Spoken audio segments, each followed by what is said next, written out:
ঘরগুলো সুন্দর করে গোছানো সবে শেষ করল গোপা। একবার চোখ বুলিয়ে নিল চারদিকে। সব কিছু ঠিকঠাক জায়গাতেই আছে, কোনো অসুবিধা হওয়ার কথা নয়। শাড়ির আঁচল দিয়ে কপালের ঘামটা মুছে নিয়ে দক্ষিণের বারান্দাটায় এসে দাঁড়ালো। এই বারান্দাটা তার বড় প্রিয় জায়গা। তার অনেক দুঃখের, কষ্টের, মন কেমনের অপেক্ষার সাক্ষী। বারান্দায় রাখা টবের গাছগুলোর উপর পরম মমতায় হাত বোলালো গোপা। এই বাড়িতে এই গাছগুলো তার সবচেয়ে কাছের মানুষ। তা না হলে তো সে এই বাড়িতে পরের বাড়ির মেয়ে বা বাইরের লোক হিসেবেই রয়ে গেল চিরকাল। তবে হ্যাঁ, বয়সের ভারে নুজ হয়ে গিয়ে তার শ্বশুর শাশুড়ি তাকে বাড়ির বউ কথাটা বেশ কয়েকবার বলেছিল বটে, তবে সেটা নিতান্তই প্রয়োজনের খাতিরে। বাড়ির বউয়ের মর্যাদা সে কোনো দিনই পায়নি। তবে এ নিয়ে আজ আর আক্ষেপ করার ইচ্ছে নেই তার। কাল থেকে তার জন্যে অপেক্ষা করছে এক নতুন সকাল। সে বাঁচবে তার নিজের পরিচিতিতে জীবনের বাকি কটা দিন। তবে সন্দীপকে এ ব্যাপারে কিছুই বলেনি গোপা, যদিও স্বামী হিসেবে তার জানার অধিকার ছিল।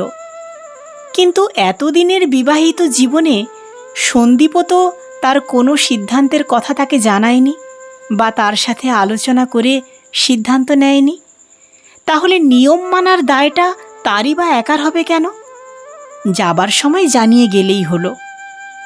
সন্দীপ কলেজ থেকে ফিরে হাত মুখ ধুয়ে সোফাতে বসতেই চা জলখাবার নিয়ে হাজির হলো গোপা। চায়ে চুমুক দিয়েই সন্দীপ বলল, বাহ গোপা, সত্যি চাটা তুমি দারুণ করো, এক চুমুকেই ক্লান্তি গায়েব। গোপার ঠোঁটে একটা বিদ্রূপের হাসি খেলে গেল। সেটা দেখেই সন্দীপ বলল, আজকাল আমার সব কথাতেই তুমি এরকম বিদ্রূপ করে হাসো কেন? এবার গোপা সন্দীপের দিকে পূর্ণ দৃষ্টি দিয়ে তাকিয়ে বলল, হঠাৎ বিয়ের প্রায় 25 বছর পর এই প্রশংসা অবিশ্বাস্য লাগছে তো তাই। আরে প্রশংসা করার জন্যে তো একটু স্থান কাল পাত্র দেখা দরকার। সকলের সামনে তো আর সব সময় সকলের প্রশংসা করা যায় না। সন্দীপের অকপট স্বীকারোক্তি। একটু ভুল হলো, বলো সকলের সামনে বউয়ের প্রশংসা করা যায় না। তাতে তোমার পৌরসত্বে আঘাত লাগে, ভয় হয় যদি বাড়ির লোক স্ত্রৈণ বলে ভাবে, যদি তারা অসন্তুষ্ট হয়।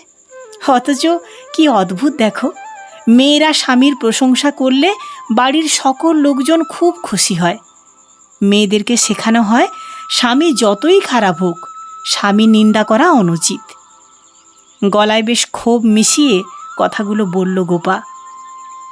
এবার সন্দীপ একটু উত্তেজিতভাবে বলল, সারাদিন কলেজে এত খাটাখাটনির পর এসে এসব তর্কাতর্কি ঝগড়া ভালো লাগে না গোপা।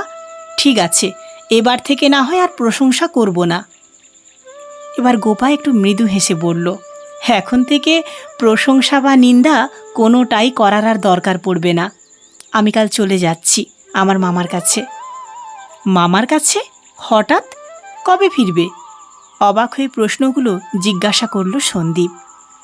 এবার গোপা শান্ত স্বরে বলল, হঠাৎই সব কিছু ঠিক হয়ে গেল। আমি আর ফিরব না কোনো দিনই, ওখানেই থাকবো পাকাপাকিভাবে। আসলে তোমাকে তো বলেছিলাম মামা অনেক দিন ধরেই তার বাড়িতে একটা ছোট অনাথ আশ্রম খোলার চেষ্টা করছিল। ফাইনালি সেটা হচ্ছে। বাড়িটা মোটামুটি বড়, আর সঙ্গে কিছুটা জমিও আছে। অনেক প্রতিবেশী এবং স্থানীয় প্রশাসন সাহায্য করায় কাজটা করতে পেরেছে মামা। আসলে সারা জীবন তো মামা আমার জন্যে বিয়ে বা সংসার কিছুই করতে পারল না। আমি ঠিক করেছি বাকি জীবনটা ওই আশ্রমে বাচ্চাদের পড়াশোনা করার আর দেখাশোনা করে কাটিয়ে দেব। রমাদিকে বলে দিয়েছি তোমার রান্নাবান্না, বাড়ির অন্যান্য কাজ দুবেলা এসে করে দেবে। এবার সন্দীপ হাতের চায়ের কাপটা প্লেটের উপর বেশ জোরে শব্দ করে রেখে বিরক্ত হয়ে বলল, তোমার কি এখানে কোনো অভাব আছে যে অনাথ আশ্রমে গিয়ে বাচ্চা দেখার কাজ করতে হবে? গোপা এবারও বেশ শান্তভাবে বলল, না, খাওয়া পড়ার অভাব নেই ঠিকই, তবে অভাব আছে সম্মানের। অভাব আছে ভালোবাসার, অভাব আছে ভালো থাকার, অভাব আছে নিজস্ব পরিচিতির। এবার সন্দীপ একটু গর্বিত হয়েই বলল, অধ্যাপক সন্দীপ সেনের স্ত্রী এই সংসারের গৃহকর্ত্রী, পরিচয়টা কি খুবই অসম্মানের? কিন্তু এই পরিচয়টা তো শুধুমাত্র কাগজে কলমে, সেটা তো তুমি খুব ভালো করেই জানো। আসলে তো এই বাড়িতে আমার সম্মান কাজের দিদি রমাদির থেকেও কম। রমাদি চাইলে দুদিন কাজে না আসলেও পারে, কিন্তু আমি পারি না। বিয়ের পর থেকে সকলের মন জুগিয়ে সকলকে খুশি করতে করতে আমি নিজেই ভুলে গিয়েছিলাম আমি নিজে কিসে খুশি হই। আর আমি কিসে খুশি হই সেটা জানার প্রয়োজন তোমরা কখনো বোধই করনি। এরপর গোপা একটু উদাসীনভাবেই সামনের দেওয়ালের দিকে তাকিয়ে বলে চলল, জানো তো সন্দীপ, খুব ছোটবেলায় আমি নিজের মা বাবাকে হারিয়েছিলাম। মামা আমাকে নিজের কাছে নিয়ে এসেছিল। মামা, দাদু, দিদা আমাকে খুব ভালোবাসতো। আমাকে মানুষ করতে গিয়ে মামার বিয়ে করে ওঠা হয়নি। সব সময় বলতো, মামি যদি আমাকে মেনে না নেয়। পড়াশোনাতে আমি বেশ ভালোই ছিলাম। দিদার শরীর খারাপ থাকতো বলে পড়াশোনার সাথে সাথে বাড়ির সব কাজও শিখে নিয়েছিলাম। গ্র্যাজুয়েশনে ফার্স্ট ক্লাস পেয়েছিলাম, কিন্তু বাড়ি থেকে ইউনিভার্সিটিটা অনেক দূরে ছিল বলে পোস্ট গ্র্যাজুয়েশনটা করতে পারলাম না। হোস্টেলে রেখে আমাকে পড়াবে এমন আর্থিক ক্ষমতা আমার মামার ছিল না। বাড়িতে ব্যাচ করে কোচিং ক্লাস নেওয়া শুরু করেছিলাম, আর স্কুলের চাকরির প্রস্তুতি নিচ্ছিলাম। আসলে স্কুলে পড়ানোটা আমার জীবনের একটা স্বপ্ন ছিল বলতে পারো। তারপরই তোমাদের কোনো আত্মীয় এই বিয়ের সম্বন্ধটা এনেছিল। বিশ্বাস করো, আমি প্রথমে কিছুতেই রাজি হইনি, কিন্তু মামা বলল, দেখ গোপা, ছেলেটি অধ্যাপক, শিক্ষক হিসেবে কলেজে বেশ সুনাম।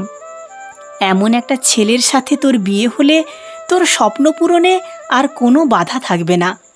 কলকাতায় সুযোগ সুবিধা অনেক বেশি। ছেলেটির কাছ থেকেও তুই পড়াশোনার ব্যাপারে সাহায্য পাবি অনেক। কলকাতায় বেসরকারি স্কুল আছে অনেক, চাইলে পোস্ট গ্র্যাজুয়েশনটাও তুই করে নিতে পারিস ওখানে। দেখবি তুই খুব ভালো থাকবি।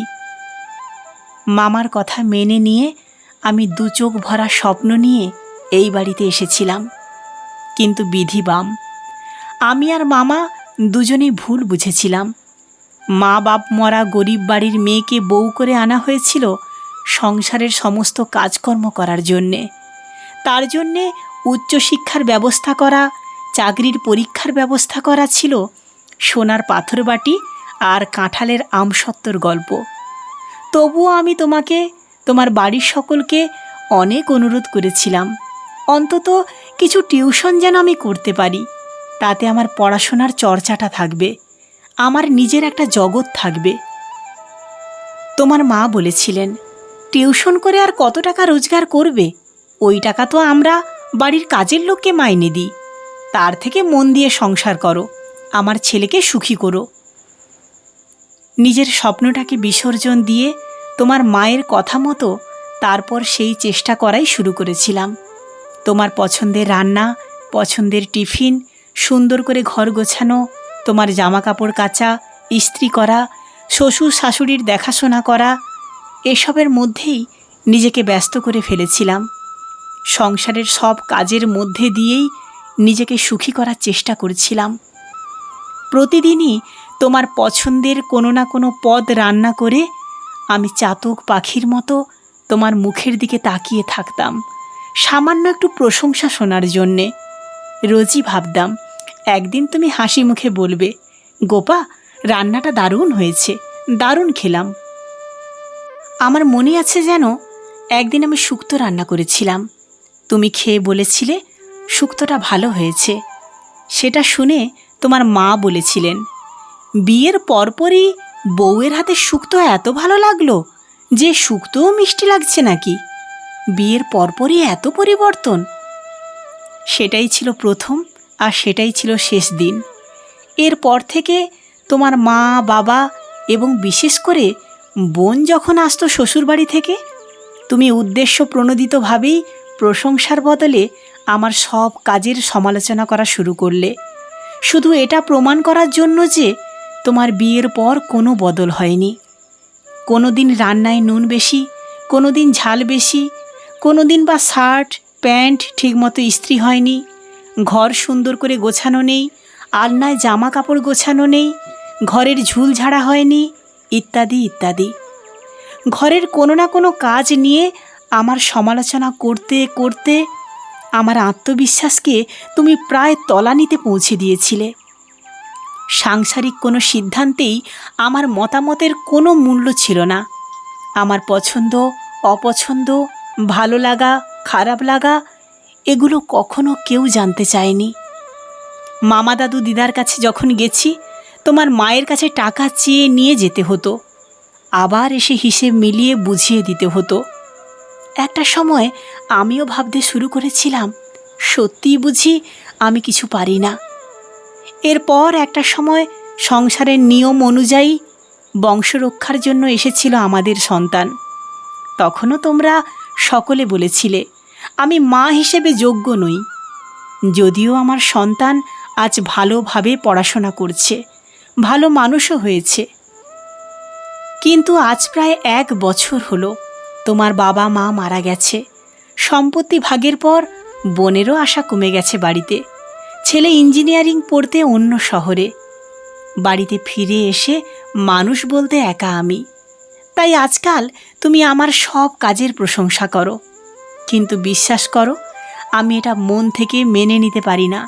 খুব রাগ হয়।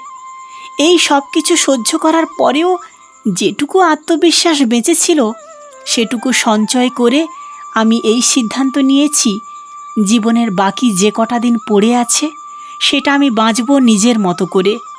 আমার একটা পরিচিতি থাকবে, বাচ্চাগুলোর কাছ থেকে পাবো নিঃস্বার্থ ভালোবাসা। হ্যাঁ, এখানের মতো হয়তো প্রতিদিন মাছ মাংস থাকবে না, ডাল ভাত থাকবে, কিন্তু তবুও সেটা অনেক সম্মানের। এবার সন্দীপ বেশ অসহিষ্ণুভাবে বলল, কিন্তু বিবাহ মানে তো সারা জীবন স্বামী স্ত্রী একে অপরের পাশে থাকার অঙ্গীকার করা। জীবনের শেষ প্রান্তে এসে এমন একটা সিদ্ধান্ত কি স্বার্থপরতা হলো না? এবার গোপা কাপ প্লেটগুলো ট্রেতে তুলতে তুলতে ম্লান মুখে বলল, কিন্তু আমরা তো কোনোদিনই একসাথে ছিলাম না। আমার ভূমিকা এ বাড়িতে একটা কাজের লোকের মতোই ছিল। আমাকে সেজন্যই এ বাড়িতে আনা হয়েছিল। রমাদি সেটাই করে দেবে। আর সত্যি বলতে কি, এত বছর ধরে এ বাড়িতে অবহেলা অসম্মান অপমান এসব পেতে পেতে আমার সমস্ত অনুভূতি আবেগ সবটুকু একেবারে শেষ হয়ে গেছে। তোমার যদি নতুন করে জীবন শুরু করতে ইচ্ছা হয় তাহলে আমার ডিভোর্স দিতে আপত্তি নেই। জীবনের শেষ কয়েকটা বছর নিজের মতো বাঁচতে চাওয়াটা স্বার্থপরতা নয়। এবার সন্দীপ হাসতে হাসতে বলল, হ্যাঁ, তুমি কি পাগল হয়ে গেলে গোপা? এটা কি বিয়ের বয়স? আমার কথা নয় বাদই দিলাম, কিন্তু তুমি কি করে তোমার সন্তান বাবিনের কথা ভুলে গেলে? মা হিসেবে ওর প্রতি তো তোমার কর্তব্য আছে। চিরকাল তো ও হোস্টেলে থাকবে না। গোপা কাপ প্লেটগুলো নিয়ে রান্নাঘরের দিকে যেতে যেতে বলল, ওর জন্যই তো এতদিন সংসারে আটকে ছিলাম, না হলে হয়তো এর আগেই কোনো সিদ্ধান্ত নিতাম। আমার ওর সাথে কথা হয়েছে। ওর এবছর ফাইনাল ইয়ার। ও ভালো ছাত্র, ক্যাম্পাস ইন্টারভিউতে ভালো চাকরি পেয়ে যাবে, হয়তো অন্য কোনো শহরে চাকরি নেবে। ওর বান্ধবী একসাথে কলেজে পড়ে, নাম রিয়া। মেয়েটি ভালো, আমার সাথে কথা হয়েছে। বিয়ের সিদ্ধান্ত যখন নেবে তখন আমাকে ডাকলে নিশ্চয়ই আসব। মা হিসেবে যে কর্তব্যটুকু করার সেটা করে যাব। এবার সন্দীপ অসহায়ভাবে রান্নাঘরে গিয়ে গোপার হাত দুটো ধরে বলল, আর একবার কি ভেবে দেখা যায় না গোপা? সিদ্ধান্তটা কি বদলানো যায় না? চাইলে তুমি না হয় এখানে ছাত্রছাত্রী পড়াও। সংসারে এখন তো তেমন কোনো কাজ নেই, আমি সাহায্য করব। গোপা আস্তে করে সন্দীপের হাতটা ছাড়িয়ে বলল, এখন আর তা হয় না, আমি সিদ্ধান্ত নিয়ে নিয়েছি। সন্দীপ বুঝল কিছু অভিমান বড্ড গভীর হয়।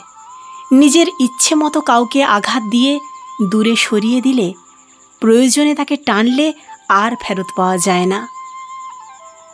কলমে সুস্মিতা রায়চৌধুরী, পাঠে আমি সুদীপ্তা।